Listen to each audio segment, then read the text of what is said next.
Good afternoon. আজি মই এটা টপিকৰ ওপৰত কথাখিনি ক'ম, সেইটো হৈছে লেয়াৰ ফাৰ্মিং। আমাৰ অসমত এতিয়া যিহেতু লেয়াৰ ফাৰ্মিঙক লৈ বহুত আলোচনা হৈ আছে বা বহুতেই লেয়াৰ ফাৰ্মিংটো কৰিবলৈ আৰম্ভ কৰিছে। আমি ফিল্ড ভিজিট কৰোঁতে প্ৰায় দেখা পাই আছোঁ, প্ৰায় 50টা মুৰ্গীৰ পৰা 50,000 প্ৰায় 1 লাখ 1.5 লাখ মুৰ্গীলৈকে লেয়াৰ মুৰ্গী পালন কৰিবলৈ আৰম্ভ কৰিছে। বহুতেই লেয়াৰ ফাৰ্মিংটো এটা চিৰিয়াছ বিজনেছ হিচাপে লৈছে। কিছুমানে হয়তো জাষ্ট লেয়াৰ মুৰ্গীখিনি এটা লোকেল মুৰ্গী পোহাৰ দৰেও পুহিছে। তো বিভিন্নজনে বিভিন্নভাৱে লেয়াৰ মুৰ্গীটো পালন কৰা দেখা গৈছে। আটাইতকৈ ডাঙৰ কথা, আমি জানিব লাগিব যে লেয়াৰ মুৰ্গীটো কিহৰ কাৰণে পোহা যায়।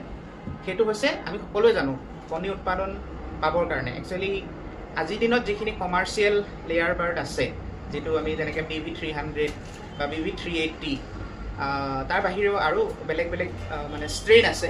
বিশেষকৈ বহুত আমাৰ মানে সমাজত বা গাঁওবিলাকত বা মানুহবিলাকে যিটো লেয়াৰ ফাৰ্মিং কৰিছে, তাত আমি দুটা ষ্ট্ৰেইন বেছিকৈ দেখা পাইছোঁ। সেইটো হৈছে BV300, যিটো মানে বগা কণী বা টেবুল এগছবিলাক আমি দেখা পাওঁ, সেইবিলাক পাৰি আছে। আৰু BV380 মানে যি ব্ৰাউন এগছ, মুৰ্গীজনীও দেখাত ব্ৰাউন কালাৰৰ হয়, আৰু BV300 হোৱাইট কালাৰৰ হয়। গতিকে আমি এটা বস্তু জানিব লাগিব যে এই যে লেয়াৰ ফাৰ্মিং বা লেয়াৰ বাৰ্ডখিনি, যাক মানে এগ মেচিন বুলি কোৱা যায়, এজনী এজনী মুৰ্গীয়ে আপোনাৰ 320টাৰ পৰা 380টা, ইভেন কেতিয়াবা ভাল কণ্ডিশ্যনত থাকিলে 400টা মানলৈকেও এজনী এজনী মুৰ্গীয়ে কণী পাৰে। গতিকে আমি জানিব লাগিব, এজনী মুৰ্গী যদি আজিৰ দিনত এটা কণীৰ দাম 40 টকা হয়, এজনী মুৰ্গীৰ দাম মানে আপুনি যদি চাইগৈ 400টা কণী যদি তাই দিবগৈ পৰা হয়গৈ, 350টা 380টা 400টালৈকে যদি দিয়ে, মানে 4,000 মান টকা হৈ যায়গৈ এজনী মুৰ্গীৰ দাম। এজনী মুৰ্গী মৰা মানে কিমান লোকচান হৈ যায়। আমি ব্ৰইলাৰ মুৰ্গী পুহোঁ যেতিয়া, বা মাংসৰ কাৰণে যিটো মুৰ্গী পুহোঁ, খুব সোনকালেই ওজন হয়। যেনে আজিৰ দিনত প্ৰায় 30ৰ পৰা 35 দিনৰ ভিতৰত 2 কিলো ওজন হৈ যায়। কিন্তু সেই লেয়াৰ মুৰ্গীজনী 2 কিলো ওজন হ'বলৈ হয়তো 72 উইকছ লাগে। মানে তাইৰ প্ৰডাক্টিভিটিটো, লেয়াৰ মুৰ্গীজনীৰ কণী উৎপাদন একদম যেতিয়া ফুল ফ্লেজেড হৈ যায় বা কালিং কৰাৰ সময় আহি যায়, 72 উইকছলৈকে ৰাখে, কেতিয়াবা 78, 80 উইকছ এনেকৈ ধৰণেও ৰাখে। ইট ডিপেণ্ডছ অন কি মাৰ্কেটত কি ৰেট চলি আছে বা ফিড কষ্টবিলাক কেনেকুৱা হৈ আছে, সেইটো হিচাপত এজনী লেয়াৰ মুৰ্গীৰ এইজটো নিৰ্ধাৰণ কৰা যায়। আৰু কিমান দীঘলীয়াকৈ বডিটোত বাৰ্ডজনীৰ ইমিউনিটিটো আছে, গোটেই কথাখিনি নিৰ্ভৰ কৰে। গতিকে আমি সচৰাচৰ যে মুৰ্গী পালন কৰোঁ, এতিয়া কণী উৎপাদন কৰা বুলি ক'লে আমাৰ গাঁৱত যিখিনি লোকেল মুৰ্গী আছে বা বেকয়াৰ্ড পল্ট্ৰি আছে, সেইবিলাকেও কণী উৎপাদন কৰে। সিহঁতৰ কণীৰ চাইজটো সৰু হয়, লোকেল মুৰ্গীৰ কণীৰ চাইজটো সৰু হয়। কিন্তু লোকেল মুৰ্গী যদি উন্নত জাতৰ হয়, সিহঁতকো যদি লেয়াৰ মুৰ্গীৰ দানা দিয়া যায়, সিহঁতৰো মানে কণী উৎপাদনটো হয়, ভালেই হয়। কিন্তু সেই হিচাপে BV380 বা 300ৰ নিচিনাটো নহয়গৈ। তেনেকৈ সোণালী মুৰ্গী মাংসৰ কাৰণেও পোহে বা কণীৰ কাৰণেও বহুতে পোহে। কিছুমান ডুৱেল পাৰ্পাছ বাৰ্ড আছে, যেনেকৈ আমাৰ কামৰূপা বুলি এটা ব্ৰীড আছে, বা বনৰাজা, গিৰিৰাজা, এনেকুৱা ধৰণৰ ব্ৰীডবিলাকো ডুৱেল পাৰ্পাছ, মানে মাংসৰ কাৰণে আৰু লগতে কণীৰ কাৰণে পোহে। কালিংগা ব্ৰাউন বুলি এটা ব্ৰীড আছে, মাংসৰ কাৰণেও পোহে, কণীৰ কাৰণেও পোহে। তো এনেকুৱা ধৰণৰ ব্ৰীডবিলাক বহুতেই পুহি আছে। সেইবিলাকো পুহিব পাৰে, অকণমান ল' কষ্টত ফিড খুৱাই সিহঁতক মাংস প্লাছ কণীৰ কাৰণে মানে পুহিব পৰা যায়। মাংসৰ কাৰণে পুহিলে কি হয়, কম সময়তে সিহঁতক দানাটো খুৱাই 3 মাহ বা 4 মাহত সিহঁতক বেছি দিব পাৰি। আৰু কণীৰ কাৰণে পুহিলে অকণমান দীঘলীয়াকৈ পুহিব লাগিব, কাৰণ প্ৰায় 4.5 মাহ বা 5 মাহ মানৰ পৰা কণী পাৰিবলৈ আৰম্ভ কৰে। গতিকে আহিব লগা 1 বছৰ বা 1.5 বছৰলৈকে মুৰ্গীখিনি ৰাখিব লাগিব। কিন্তু আমি যদি কথাটো কওঁ যে কমাৰ্চিয়েল লেয়াৰ ফাৰ্মিংটো যিটো কথা, সেই বহুতে হয়তো এখন ডাঙৰ ফাৰ্ম বনাইছে, কেজ লগাইছে, বেংকৰ লোনো লৈছে। কিন্তু আমি আঁতিগুৰি মাৰি বস্তুটো জনাটো বহুত ইম্পৰ্টেণ্ট। মানে চাব গ'লে লেয়াৰ ফাৰ্মিংটো এটা আৰ্টছ হয়, বা লেয়াৰ ফাৰ্মিংটো এটা ছায়েন্সো হয়। আমি ছায়েন্স বুলি ক'লে কি হয়, পোৱালিখিনি কেনেকৈ মেনেজ কৰিম, ব্ৰুডিং কেনেকৈ কৰিম, কেনেকুৱা ধৰণৰ পোৱালি ল'ম, পোৱালি লওঁতে কেনেকুৱা কোৱালিটিৰ হ'ব লাগে, 6 কোৱালিটিটো কেনেকুৱা হ'ব লাগে, অহাৰ পিছত কি আমি প্ৰিভেণ্টিভ বা মানে কি আমি কেনেকুৱা ধৰণৰ ফিড দিম, এই বস্তুখিনি আমি জানিব লাগিব। ফিল্ডত আমি সচৰাচৰ দেখা পাওঁ, যেনেকৈ আমি গাঁওবিলাকত ঘূৰি থাকোঁ, লেয়াৰ মুৰ্গীৰ পোৱালিটো লয়, কিন্তু তেওঁলোকে ব্ৰইলাৰ মুৰ্গী দানা খুৱাই থকাও দেখা পাইছোঁ। মানে দেখা পাইছে যে লেয়াৰ মুৰ্গী পুহিলে কণী পাৰে, কণী পৰাৰ কাৰণে পোহে, কিন্তু তেওঁলোকে এইটো নাজানে যে লেয়াৰ মুৰ্গীৰ কাৰণে দানাটো ছেপাৰেট হয়। প্ৰত্যেকটো স্পেচিছ, লাইফ ষ্টকৰ যদি স্পেচিছ চাওঁ, আমি গৰু হওক, গাহৰি হওক, ছাগলী হওক, মুৰ্গী হওক, বা মুৰ্গীৰো যিবিলাক বিবিধ আছে, যেনেকৈ লোকেল মুৰ্গী হৈ গ'ল, LIT বাৰ্ডছবিলাক হৈ গ'ল, ব্ৰইলাৰ বাৰ্ডছ হৈ গ'ল বা লেয়াৰ বাৰ্ডছ হৈ গ'ল, প্ৰত্যেকজনী মুৰ্গীৰ কাৰণে স্পেচিছৰ কাৰণে বা ব্ৰীডৰ কাৰণে নিউট্ৰিশ্যনেল ৰিকুৱাৰমেণ্টটো বেলেগ হয়, আৰু সেই হিচাপে দানাখিনি খোৱালেহে তাৰ একজেক্ট যিটো পাৰফৰ্মেঞ্চ বা ৰিজাল্ট সেইটো পোৱা যায়। এতিয়া যদি লেয়াৰ মুৰ্গীক ব্ৰইলাৰ মুৰ্গীৰ দানা খুৱাই থকা যায়, তেতিয়াহ'লে কি হ'ব, মুৰ্গীজনী ব্ৰইলাৰ মুৰ্গীৰ দৰে শকত-আবত হৈ মানে তেতিয়া কণী নাপাৰিব, কাৰণ লেয়াৰ মুৰ্গীক এটা স্পেচিফিক আৰু লিমিটেড ডায়েট দিয়া যায়। যেনেকৈ মই ক'লোঁ, যেনেকৈ ব্ৰইলাৰ মুৰ্গী 30 পৰা 35 দিনতে 2 কিলো হৈ যায়, কাৰণ 24 ঘণ্টা দানা খাই থাকে, উন্নত মানৰ ভাল কোৱালিটিৰ প্ৰটিনযুক্ত কাৰ্বহাইড্ৰেটযুক্ত দানা খাই থাকে, কণ্টিনিউৱাছ খাই থাকে 24 ঘণ্টাই। কিন্তু লেয়াৰ মুৰ্গীজনী দিনটোত মাত্ৰ 2 বাৰ দানা দিয়া যায়, তাকো একদম জুখি মাখি দানা দিব লাগে, দিয়া যায়, আৰু 72 সপ্তাহতহে সেই মুৰ্গীজনী গৈ পেলাই 2 কিলোৰ ওচৰে পাছৰে হয়। আমি জানিব লাগিব কোনবিলাক বিশেষ ফেক্টৰ কনচিডাৰ কৰিব লাগে লেয়াৰ ফাৰ্মিঙত। যেনেকৈ কিছুমান বস্তু আমাৰ একেই, লোকেল মুৰ্গী হওক, ব্ৰইলাৰ মুৰ্গী হওক বা লেয়াৰ মুৰ্গী হওক, পোৱালিখিনি অনাৰ পিছত যিটো ব্ৰুডিং কৰিব লাগে, ঠাণ্ডাৰ দিনত অকণমান যিটো গৰম দিব লাগে, আৰ্টিফিচিয়েল হিট দিব লাগে, সেইখিনি প্ৰায় একেই। তো সেইখিনি আপুনি লোকেল মুৰ্গী কমাৰ্চিয়েলি পুহিলেও কৰিব লাগিব বা ব্ৰইলাৰ মুৰ্গী পুহিলেও কৰিব লাগিব, লেয়াৰ মুৰ্গী পুহিলেও কৰিব লাগিব। ব্ৰুডিংটো একেধৰণেই কৰিব লগা এটা বস্তু। কিন্তু লেয়াৰ মুৰ্গীত আকৌ পোৱালি কি কৰিব লাগে, এটা বস্তু আছে ডিবিকিং, মানে সিহঁতৰ উঁঠটো ডিবিকিং কৰিব লগা হয়, নহ'লে কি হয়, নিজৰ মাজত ফাইট হ'ব পাৰে, ইটোৱে সিটোক এটেক কৰিব পাৰে, বা বিভিন্ন ধৰণৰ ফিডৰ ৱেষ্টেজ হ'ব পাৰে। যদি ঠোঁটটো বহুত দীঘলীয়াকৈ যিহেতু লেয়াৰ মুৰ্গীখিনি ৰখা যায়, সিহঁতৰ বিকটো হয়তো এনেকুৱা বেকা হৈ যাব পাৰে, বেকা হৈ গ'লে সিহঁতৰ এটা সময়ত দানা খাবলৈ দিগদাৰ হৈ যায়, বা বেছি জোঙা হৈ থাকিলে, পইণ্টেড হৈ থাকিলে বিকটোৱে এজনী আনজনীক এটেক কৰিবলৈ আৰম্ভ কৰে। এইটো কেনিবেলিজিম বা এনেকুৱা ধৰণৰ বস্তুবিলাক কেতিয়াবা দেখিবলৈ পোৱা যায়। কেতিয়াবা যদি দানাত অকণমান নিমখৰ মাত্ৰাটো বা চল্টৰ এমাউণ্টটো কমি গ'ল, কেলছিয়ামৰ এমাউণ্ট কমি গ'ল, তো এনেকুৱা ধৰণৰ বিহেভিয়াৰবিলাক দেখিবলৈ পোৱা যায়। গতিকে ডিবিকিংটো এটা বহুত ইম্পৰ্টেণ্ট ফেক্টৰছ, আমি এইটো ফিল্ডত প্ৰায় দেখিবলৈ নাপাওঁ। 7 পৰা 10 দিন বয়সত কৰিব লাগে, তাৰপিছত আকৌ 10 পৰা 12 বা 13 সপ্তাহৰ ভিতৰত এটা ডিবিকিং আকৌ কৰিব লাগে, তাৰ কাৰণে ডিবিকিং মেচিন পোৱা যায়। গতিকে কোনোবাই যদি লেয়াৰ ফাৰ্মিংটো কৰিছে, আপুনি 50টা মুৰ্গীয়ে পোহক বা 50,000 মুৰ্গীয়ে পোহক, কিন্তু এই নীতি-গীতিবিলাক জানি লোৱাটো বহুত ইম্পৰ্টেণ্ট। ঠিক তেনেধৰণে আমি দেখা পাইছোঁ যে সেই লেয়াৰ মুৰ্গীখিনি কিছুমানে ব্ৰইলাৰ মুৰ্গীৰ দানা খুৱায়। তো ব্ৰইলাৰ মুৰ্গীৰ দানা খুৱাই আপুনি এটা মানে বহুত শকত-আবত বনালে মুৰ্গীয়ে কণীটো নাপাৰিব, আকৌ উল্টা ওজন কমাবলৈ বিভিন্ন ব্যৱস্থা কৰিব লাগিব। গতিকে আপুনি জানিব লাগিব যে লেয়াৰ মুৰ্গীৰ কাৰণে দানাখিনি বিভিন্ন ধৰণৰ দানা বনাই যায়। এতিয়া বেলেগ বেলেগ কমাৰ্চিয়েল ফিড কোম্পানীৰ দানা পোৱা যায়, যেনেকৈ আপোনাৰ ষ্টাৰ্টাৰ ক্ৰাম্বল বুলি কোৱা যায়। তাৰপিছত ষ্টাৰ্টাৰটো খোৱাৰ পিছত গ্ৰ'ৱাৰ ক্ৰাম্বলছ, মানে এটা লিমিটেড টাইম আছে, বোলে 2 মাহলৈকে আপুনি 6 গ্ৰ'ৱাৰ বা যিটো ষ্টাৰ্টাৰটো খুৱাব, তাৰপিছত গ্ৰ'ৱাৰ, তাৰপিছত ডেভেলপাৰ, তাৰপিছত আপুনি প্ৰি লে ফিড, এটা 2 সপ্তাহ, 16 সপ্তাহৰ পৰা 18 সপ্তাহলৈকে প্ৰি লে ফিডটো খোৱা যায়। আৰু প্ৰত্যেকটো ফিডৰে নিউট্ৰিশ্যনেল যিখিনি মানে পেৰামিটাৰ্ছ বেলেগ থাকে। কোনোবাটোত কেলছিয়ামৰ মাত্ৰা লাহে লাহে বাঢ়ি যাব, তাৰপিছত আৰম্ভণিতে প্ৰটিনৰ মাত্ৰাটো বেছি থাকিব। তো এইবিলাক একচুৱেলি এজন ভেটেনাৰী নিউট্ৰিশ্যনিষ্টে ডিজাইন কৰে ফিডবিলাক। আপুনি যি দানা মাৰ্কেটত পাইছে বুলি নি পেলাই যদি লেয়াৰ মুৰ্গীক খুৱাই দিয়ে, তেতিয়াহ'লে সেই ৰিকুৱাৰ্ড পাৰফৰ্মেঞ্চটো পোৱা নাযায়।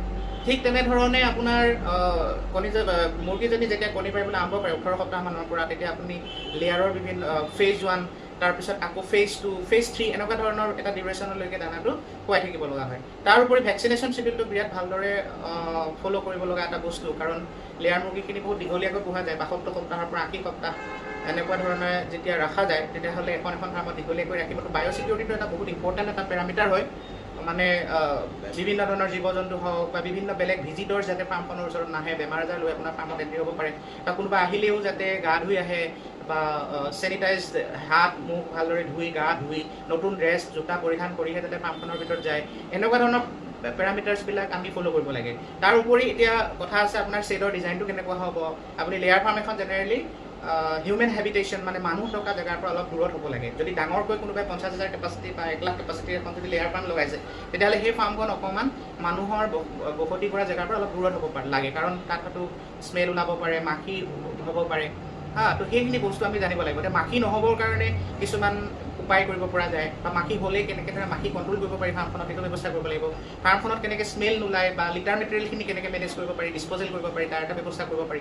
কাৰণ আজিকালি সেই লিটাৰ মেটেৰিয়েলখিনিৰ পৰা বায়'গেছ বা ৰিনিউৱেবল এনাৰ্জিলৈ সেইখিনি কনভাৰ্ট কৰিব পৰা যায়। তেনেকুৱা কিছুমান প্ৰকল্প, তেনেকুৱা কিছুমান প্ৰজেক্ট বিল্ড কৰিব পৰা যায়, বা সেই লিটাৰখিনি ইউজ কৰি কেনেকৈ বায়' ফাৰ্টিলাইজাৰলৈ কনভাৰ্ট কৰিব পাৰি, সেইখিনি কথা ভাবিব পৰা যায়। কিন্তু নকৰিলে কি হ'ব, যদি সেই লিটাৰখিনি বা যিখিনি পল্ট্ৰি ড্ৰপিংছখিনি যদি ফাৰ্মৰ আশে পাশে থাকে, তাত এটা এমনিয়া গেছৰ উৎপাত বাঢ়ি যায়। এমনিয়া গেছ বাঢ়ি যোৱাৰ লগে লগে আপোনাৰ ফাৰ্মত আকৌ CRD বা এনেকুৱা ধৰণৰ বেমাৰ আজাৰবিলাক বাঢ়ি যায়।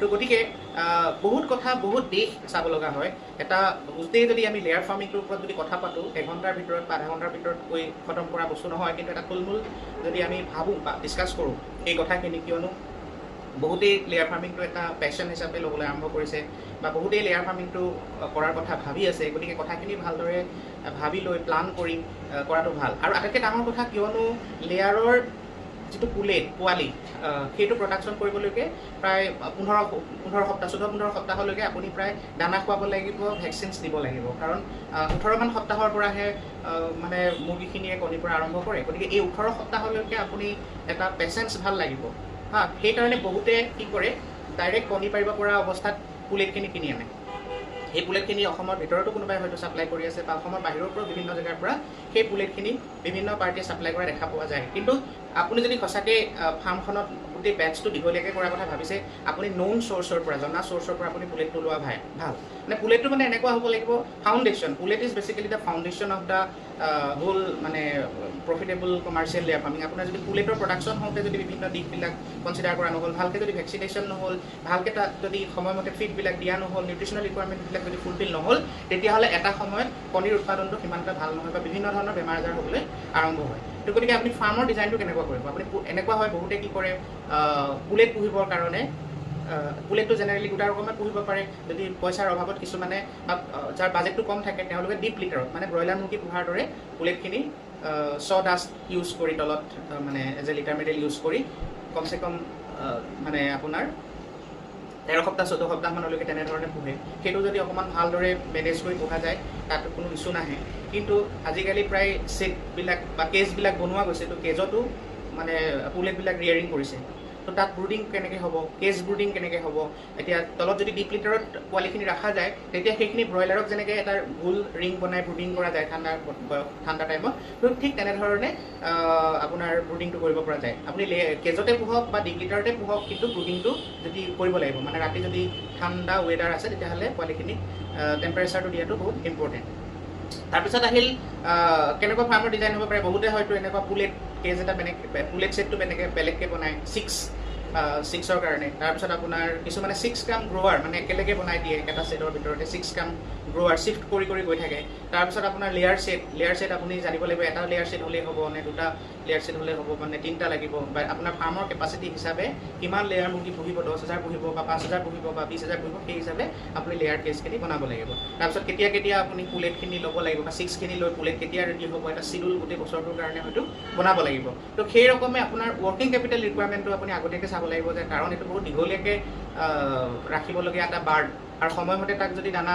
খুওৱা নাযায় সময়মতে যদি ভেকচিনছ দিয়া নাযায় সময়মতে মেনেজমেণ্টখিনি যদি কৰা নাযায় এটা সময়ত প্ৰডাকশ্যন কমি যাব আপোনাৰ কিছুমান ৰেকৰ্ড মেইনটেইন কৰিব লগা হয় যেনেকৈ হেণ্ড এগ প্ৰডাকশ্যন বা hen housed egg production mortality percentage feed consumption এইবিলাকৰ ডেইলি এটা ৰেকৰ্ড ফাৰ্মখনত মেইনটেইন থাকিব লাগিব তাৰোপৰি ইয়াত বিভিন্ন ধৰণৰ বেমাৰ আজাৰ হ'ব পাৰে বাকী মুৰ্গীত যেনেধৰণৰ বেমাৰ হোৱা যায় সেই বেমাৰখিনি ইয়াতো হ'ব পাৰে যেনেকৈ বেক্টেৰিয়েল ডিজিজৰ ভিতৰত সৰু পোৱালিতে আপোনাৰ যেনেকৈ ইয়কচেক ইনফেকশ্যন হয় বা ওফেলাইটিছ বুলি যিটো কোৱা যায় বা মেটাবলিক ডিজিজেছ যেনেকুৱা গাউট হ'ব পাৰে বা ফাংগেল ডিজিজেছ যেনেকৈ ব্ৰুডাৰ নিমনিয়া পোৱালিতে হ'ব পাৰে তাৰপিছত লাহে লাহে অলপ ডাঙৰ হোৱাৰ পিছত যদি ফাৰ্মৰ হাইজেনিচিটিটো ভাল নহয় তেনেকৈ CRD হ'ব পাৰে বায়'চিকিউৰিটি লেবছ হ'লে বা ইনফেকচিয়াছ কৰাইজা হ'ব পাৰে ইভেন ৰাণীক্ষেত হ'ব পাৰে আমি বাৰ্ড ফ্লুৰ কথা শুনা পাই যিটো এভিয়ান ইনফ্লুৱেঞ্জা যদি মানে বনৰীয়া বাৰ্ডৰ পৰা আপোনাৰ ইনফেকশ্যন ফাৰ্মত আহিব পাৰে গতিকে বায়'চিকিউৰিটি ইজ ভেৰি ইম্পৰ্টেণ্ট যদি বায়'চিকিউৰিটি ভাল নহয় তেতিয়াহ'লে লেয়াৰ ফাৰ্মতো বিভিন্ন ধৰণৰ বেমাৰ আজাৰ আহি আপোনাৰ বাৰ্ডখিনিক এটেক কৰিব পাৰে কিন্তু layer bird is generally sturdy bird মানে বহুত ডিজিজ ৰেজিষ্টেণ্ট হয় এতিয়া ব্ৰইলাৰ মুৰ্গী কি হয় এনিটাইম দানা খাই খাই মানে ওজনটো বাঢ়ি যায় বেছি মুভমেণ্ট কৰিব নোৱাৰে তো সিহঁততকৈ লেয়াৰ মুৰ্গী যদি ৰেজিষ্টেঞ্চটো বহুত বেছি থাকে কিন্তু তথাপিতো যিখিনি মেনেজমেণ্ট কৰিব লাগে কৰিব লাগিব ঠাণ্ডা হিচাপে মেনেজমেণ্ট কৰিব লাগিব বা গৰমৰ পৰা বাৰ্ডখিনি বচাবৰ কাৰণে যাতে মৰ্টেলিটি নহয় তাৰ ব্যৱস্থা কৰিব লাগিব স্প্ৰিংকলাৰ লগাবলগীয়া হ'ব পাৰে গোটেই ফাৰ্মখনৰ ওপৰত গছৰ পাত দি বা এনেকৈ ধৰণে আপুনি ফাৰ্মখন মেনেজ কৰিব লাগিব মানে যাতে ফাৰ্মৰ ভিতৰত এনভাইৰমেণ্টটো ঠাণ্ডা হৈ থাকে তাৰপিছত ইফ নিডেড আপোনাৰ EC ছেটৰ কনচেপ্ট আহিব পাৰে নাজানো EC ছেটত কিমান ছাকচেছ বহুত কষ্টিং বাঢ়ি যাব কাৰণ লেয়াৰ ছেট এটা ডিজাইন কৰাটো আটাইতকৈ ডাঙৰ কষ্টলি এফেয়াৰ বহুত তাতে ইনভেষ্টমেণ্ট আটাইতকৈ বেছিকৈ লাগে সেইকাৰণে গাঁৱৰ মানুহখিনিয়ে জেনেৰেলি নৰ্মেল লোকেল মুৰ্গী পোহাৰ দৰেই পুহি আছে কিন্তু তাতো পুহিব পৰা যায়, কিন্তু বেছিক মেনেজমেণ্টখিনি যদি ভাল নহয়, কিন্তু তাতো লাহে লাহে ডিজিজেছবিলাক অহা আৰম্ভ হয়, বায়'চিকিউৰিটিবিলাক লেপছ হ'লে বাৰ্ডৰ মৰ্টেলিটি আৰম্ভ হৈ যায়। গতিকে এই বিভিন্ন ফেক্টৰবিলাক চাই আপুনি লেয়াৰ ফাৰ্মখনৰ মানে যিটো মানে আপোনাৰ মেনেজমেণ্ট সেইটো ডিচাইড কৰিব লাগিব। মানুহখিনি তাত যিখিনি ইনভল্ভ হৈ থাকিব, সেই ইনভল্ভ হৈ থকা মানুহখিনি কামখিনি ভালকৈ কৰিছেনে নাই, সেই দিশবিলাকো কিন্তু চাব লগা। আটাইতকৈ ডাঙৰ কথা ভেকচিনেশ্যনছবিলাক। লেয়াৰত স্পেচিয়েলি পুলেটৰ ডিউৰেশ্যনত বহুতকেইটা ভেকচিনছ, ইম্পৰ্টেণ্ট ভেকচিনছ কৰা যায়, যেনেকৈ ব্ৰইলাৰ মুৰ্গীত যেনেকৈ ৰাণীক্ষেত্ৰৰ ভেকচিনছবিলাক কৰা যায়, বা মানে ইনফেকচিয়াছ পাৰ্চেল ডিজিজৰ ভেকচিন কৰা যায়। এই ভেকচিনছখিনি কিন্তু ইয়াত কৰা হয়, লগতে আৰু কেইটামান ইনফেকচিয়াছ আপোনাৰ মানে আৰু বহুতখিনি ভেকচিন ইয়াত বিশেষকৈ কৰা যায়। বুষ্টাৰ ড'জো দিব লগা হয়। তো সময়মতে ডিবিকিং কৰিব লাগিব। ডিবিকিং কৰোঁতে কি প্ৰিকশ্যনছ ল'ব লাগিব, কৰাৰ পিছত বাৰ্ডখিনিক কি আপুনি ইমিউন মডুলেটৰ্ছ দিব লাগিব। এই গোটেই দিশবিলাক চাই কিন্তু মানে লেয়াৰ ফাৰ্মখিনিৰ অভাৰঅল ছাষ্টেইনেবিলিটি বা প্ৰফিটেবিলিটিটো মেটাৰ কৰে। আপুনি এটা ডাঙৰ এমাউণ্ট যদি ইনভেষ্ট কৰিছে, গতিকে এই কথাখিনি লেয়াৰ ফাৰ্মৰ নীতি-গতিখিনি কিছুমান ভাল স্পেচিয়েলিষ্টৰ সহায়ত, মানে আমাৰ অসমত দেখা পাওঁ আমি যথেষ্টখিনি আমাৰ ছিনিয়ৰ ভেটেৰিয়ানছ বা লেয়াৰ ফাৰ্মৰ ওপৰত স্পেচিয়েল নলেজ থকা বহুখিনি আমাৰ ভেটেৰি ডক্টৰ্ছ আছে। তেওঁলোকৰ পৰামৰ্শ লৈ পেলাই কামখিনি কৰিলে কিন্তু যথেষ্ট আপোনাৰ ফাৰ্মখনৰ প্ৰফিটেবিলিটিটো ডিপেণ্ড কৰে। কিন্তু দেখাক দেখি যদি কামটো কৰে, কিন্তু পিছত যদি আপুনি যিখিনি বস্তু আপুনি ধ্যান দিব লাগে, ধ্যান দিব লগা বস্তুখিনি যদি ধ্যান দিয়া নাযায়, গতিকে সেই বস্তুখিনিত কিন্তু আপোনাৰ লছ হোৱা দেখিবলৈ পোৱা যায়। এই লেয়াৰ ফাৰ্মত আটাইতকৈ ইম্পৰ্টেণ্ট আৰু এটা কথা আছে, সেইটো হৈছে লাইট মেনেজমেণ্ট। আমি ব্ৰইলাৰ মুৰ্গীক আমি 24 ঘণ্টাই দানা খুৱাই থাকোঁ, বা তাত ইমান লাইটৰ ইমান ইম্পৰ্টেঞ্চ তেনেকুৱা নহয়। এতিয়া গৰমত বিশেষকৈ ব্ৰইলাৰ মুৰ্গীৰ ফাৰ্মত লাইটটো বেছিকৈ দিয়া যায়, কাৰণ ৰাতি ফিডিংটো কৰিব লাগে, দিনত ফিডিং কৰিব পৰা নাযায়, দানা দিব পৰা নাযায়। কিন্তু লেয়াৰ মুৰ্গীৰ ক্ষেত্ৰত আপোনাৰ প্ৰথম যেনেকৈ এসপ্তাহমান পূৰা 24 ঘণ্টাই লাইট দিব লাগে, তাৰপিছত লাহেকৈ আকৌ নেক্সট 2 সপ্তাহমানলৈকে 20 ঘণ্টালৈ লৈ আহিব লাগে, তাৰপিছত আকৌ 14 ঘণ্টামান লাইট দিব লাগে, তাৰপিছত আকৌ এঘণ্টাকৈ বঢ়াই যোৱা যায়। তো এটা চিডিউল আছে, মানে লাইটৰ এটা চিডিউল আছে। বহুতে এইবিলাক ফেক্টৰ্ছো কিন্তু কনচিডাৰ নকৰে। যেতিয়া ফাৰ্মটো আৰম্ভ কৰে, এই ফেক্টৰ্ছবিলাক কনচিডাৰ নকৰাৰ কাৰণে এটা সময়ত আকৌ বাৰ্ডৰ ইমিউনিটি ডাউন হৈ যায়, বা আপোনাৰ মানে কিছুমান যেনেকৈ ডিজিজ দেখিবলৈ পোৱা যায়, চিকেন ইনফেকচিয়াছ এনিমিয়াকে আদি কৰি কিছুমান ইমিউনো ছাপ্ৰেচেণ্ট ফেক্টৰ্ছৰ কাৰণে কিছুমান বেলেগ ধৰণৰ ডিজিজ দেখিবলৈ পোৱা যায়। চাফ চিকুণ ভালকৈ নহ'লে, বা ফিডৰ ৰিকুৱাৰমেণ্টখিনি ফুলফিল নহ'লে, তাত কক্সিডিঅ'চিছৰ পৰা আদি কৰি বিভিন্ন ধৰণৰ বেমাৰবিলাকো দেখিবলৈ পোৱা যায়। গতিকে layer farming is definitely is a profitable business, provided আপুনি সেই বস্তুটো কিমান চিৰিয়াছলি বস্তুখিনি বুজি লৈছে কৰাৰ আগত। ইয়াৰ যিখিনি টেকনিকেল দিশ সেইবিলাক বুজি লোৱাটো ইম্পৰ্টেণ্ট। আৰু আটাইতকৈ ডাঙৰ কথাটো হৈছে ইয়াৰ যিটো ফাণ্ড ৰিকুৱাৰমেণ্ট, মান্থলি কেছ ফ্ল', সেই বস্তুখিনি জনাটো বহুত ইম্পৰ্টেণ্ট। আপোনাৰ জেনেৰেলি আপোনাৰ ধৰক 4 মাহ বা 4.5 মাহলৈকে অলমষ্ট আপোনাৰ পইচাটো লাগি গৈ থাকিব। তো 4.5 মাহ বা 5 মাহৰ পৰা কণী দিয়া আৰম্ভ হ'ব। তো আপোনাৰ ধৰক 22-23 সপ্তাহমানত পূৰা 90% প্ৰডাকশ্যনলৈ গুচি যায়। তাৰপিছত লাহে হয়তো বাৰজনীৰ আকৌ প্ৰডাকশ্যন কমিব পাৰে। তো কি ফেক্টৰ্ছৰ কাৰণে প্ৰডাকশ্যন কমিব পাৰে, কি ফেক্টৰে আপোনাৰ প্ৰডাকশ্যনটো ইউনিফৰ্ম কৰি ৰখাত সহায় কৰিব, এই গোটেই দিশবিলাক যদি চালি জাৰি চাই আপুনি এটা থ'ৰ' ট্ৰেইনিং লৈ যদি কামখিনি কৰে, তেতিয়াহ'লে আপোনাৰ লোকচান হোৱাত বা কোনো চিন্তা কৰাৰ প্ৰয়োজনীয়তা নাই। বহুতো সফল লেয়াৰ ফাৰ্মিং ব্যৱসায়ীয়ে মানে আজি বছৰ ধৰি লেয়াৰ ফাৰ্মিং কৰি আছে। তেখেতসকলে এই দিশবিলাক কিন্তু ভালদৰে চালি জাৰি চাই লৈছে। আৰু আপোনালোকেও যিসকলে লেয়াৰ ফাৰ্মিং কৰিবলৈ আৰম্ভ কৰিছে বা যিসকলে ভাবি আছে, গতিকে এই দিশবিলাক ভালদৰে আপোনালোকে মানে বুজিবলৈ চেষ্টা কৰক আৰু বুজি লৈ কামখিনি আৰম্ভ কৰক।